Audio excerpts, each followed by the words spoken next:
বন্ধুরা, আজ আবার একটা নতুন ভিডিওতে তোমাদের কাছে চলে আসলাম। তো আজকে আমি তোমাদেরকে দেখাবো পালং শাকের চাটনি। চাটনিটা খেতে খুবই সুস্বাদু এবং এটা রোজার সময় আপনারা পেঁয়াজি বলেন, বেগুনি বলেন, সব রকম ভাজির সঙ্গে খুব ভালো যায়। তারপরে গরম গরম ভাত, খুব ভালো লাগে খেতে। তো এই চাটনিটা আমি কি দিয়ে বানালাম, তো পুরো ভিডিওটা আপনারা দেখলে বুঝতে পারবেন আমি কি দিয়ে বানিয়েছি। প্রথমে কড়াইয়ে আমি 2 চামচের মতো সাদা তেল আর 2 চামচের মতো চানার ডাল, মানে আমরা যেটা বলি ছোলার ডাল, আর 1 চামচের মতো উড়দ ডাল বা যেটা আমরা বলি মাসকলাইয়ের ডাল, আর হাফ টিস্পুন মতো হিং, আর 3টে শুকনো মরিচ আর 3টে কাঁচা মরিচ। আর মরিচের ঝালটা পুরোটাই আপনারা নিজেদের মতো কে কতটুকু খাবেন সেভাবে বাড়াতেও পারেন, অসুবিধা নেই। এগুলোকে সবগুলো একসঙ্গে অনেকক্ষণ ধরে নাড়তে হবে। নাড়তে নাড়তে যখন দেখবেন এরকম একটা ব্রাউন মতো হয়ে আসছে, সেই টাইমে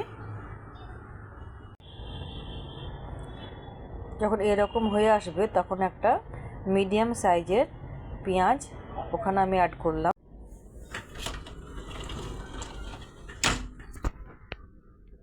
পেঁয়াজটা যখন একটু হয়ে আসবে তখন আমি এখানে যে পালং শাক আমি পরিষ্কার করে রেখেছিলাম, শুধু পাতাটাই নিয়েছি, ওর ডাঁটগুলো নেওয়া যাবে না, এখানে আমি ওর সঙ্গে দিয়ে দিলাম। তারপরে আমি ওই 2 চামচের মতো 2 টেবিল স্পুনের মতো শুকনো নারকেলের গুঁড়ো, আপনারা যদি পারেন ফ্রেশ নারকেল দিতে পারেন। আমার কাছে ফ্রেশ নারকেল ছিল না বলে আমি শুকনো নারকেল দিয়ে করেছি।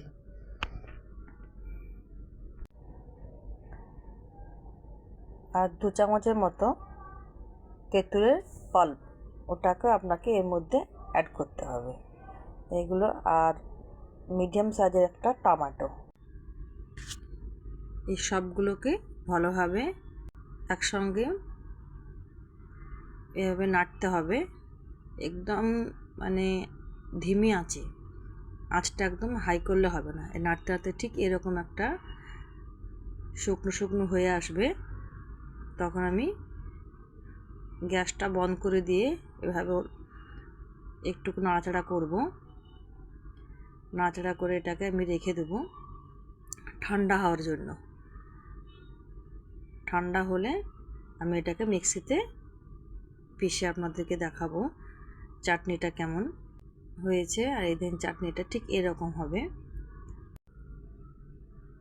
তো বন্ধুরা, ঘরে কখনো ট্রাই করবে এরকম পালং শাকের চাটনি। এগুলো মানে বেগুনি বলেন, পেঁয়াজি বলেন, সব রকম ভাজির সঙ্গে, সিঙ্গাড়া দিয়ে বলেন, খুব খেতে ভালো লাগে। তাহলে ভিডিওটা এখানেই শেষ করছি। আবার কোনো নতুন ভিডিওতে আপনার সঙ্গে দেখা হবে।